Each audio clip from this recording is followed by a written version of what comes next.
kung titingnan po natin ito, no, ito po ay dahilan ng isang checkpoint sa Alitagtag. No? Okay, next. By chance lang talaga yan, ha? By chance po ito. Then it's Intel-driven. It's really Intel-driven. Okay. It's Intel-driven. That's the proper word here. So, ayan. So, ito yung suspect, no, si Zarate, no? So, makikita nyo from the time na nandyan po yan, sa suspect is there at meron na kagad 3 testigo po yan. Yung testigo is one from the media, isang piskal, isang prosecutor, at saka isang tiga barangay, yung barangay captain. All the time, they were all present here. Kasi may nagsasabi, baka raw hindi kakasya sa sasakyan o hindi. Ito, ipapakita po natin. Ayan yung sasakyan, nakasarado. Sige. It's a photon van, di ba? Photon van. Yes, oo. So, ito yung photon van. This was taken after he was flagged down, no? Noong April 2024. Next, please. Okay. So, kung titignan po natin ito, ayan po, ganyang kadami, no? Ganyang kadami po yan.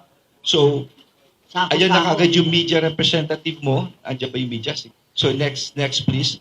So, yan. Ayan kagad yung media. Hindi lang na, pati yung dalawang witness, nandyan din yan, no, Jill? Kompleto po yan, pero ito lang nakagip ng camera, pero may ibang videos at full show na nandyan sila. So, nakita nyo, intact po yan na nasa van, no? Ngayon, sige, next. Isa-isang binababa po yan. No? So, kung makikita nyo po rito, on that day yan, ha? yes, andyan yung suspect, andyan yung 3 media, no? On that day, isa-isang binababa po yan. Saan yan, sir? Ito kung saan nahuli yung checkpoint, doon na, hindi na namin nilayo. Hindi na dalayo. Okay. Doon na mismo, tinabi lang At doon the sa isa side. sidewalk, Okay. Tapos naglagay na lang ng toll dahil mainit nga, 40 degrees. Pero yan na yun. Kasi kung ililipat mo ba, baka sabihin ko ano nangyari Yeah. So, naglagay lamang na, may On the marker spot. lang na, On may the spot. sticker lang na sinasabi na, oops, this is all secured. So, ayan. Kitang-kita, it's on the video na isa-isa. Kaya yung nagsasabing, paano nagkasya, etc. This is the evidence, ma'am. Okay. Next. So, ayan pa po, no? May timestamp ba yan na on that day? Yeah. At what time? Ayan pa ho. Yan. Kasi baka sabihin, video, ano lang yan. Ay, hindi ho. Dahil kompleto makita nyo nasa... Okay. Yeah. Makikita nyo yung media at yung barangay representative. Okay, yes, Sila mismo magsasabi kung anong oras, kung saan po ito, no? Just to point out the fact. Just to point out na may... At hindi lang yun. Ultimo yung arrested na tao, nandyan all the time. Andun siya, no? Yung nakaitim na yung pakituro lang dyan. Yan siya yun. So all the time he was there because this is all required by law.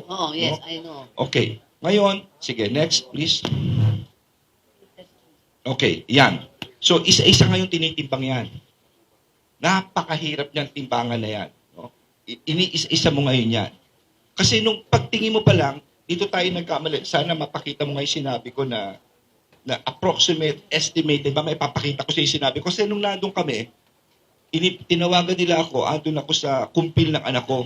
Kinukumpilan siya noon eh. What time? Morning, mga 9 o'clock, no? Mga 9 or 10. Pinapunta nila ako dyan. I receive a call. Sabi niya, may malaking huli po kami. So I went there. When I went there, andun yung PIDEA. Nag-uusap kami. Siyempre, isang tingin mo pala doon sa pangakano kadami yan? Is it 1 ton? Is it 500 kilos? Sabi nung PIDEA, tingin ko, tansya nung namin, estimated namin, mga 2 tons po yan. So, tinanong ni Jean, no? Yan ba estimate mo? Tapos sabi niya, yeah, that's my... Mamaya, explain na lang si Jean. Magsabuti si Jean. Kaya nga, I was very, very careful. Yes, I know. You're a careful person. Lawyer, you know your legal, Yeah. Kaya mamaya, during the interview, makikita nyo kung ano sinabi ko doon mismo sa media. Kasi open po ito eh. Open ito. Sige, tapusin muna natin to. So, ito na muna. Tatapusin ko lang po itong presentation namin. So, kung makikita nyo, ganyan po yan. May media, may DOJ, may barangay.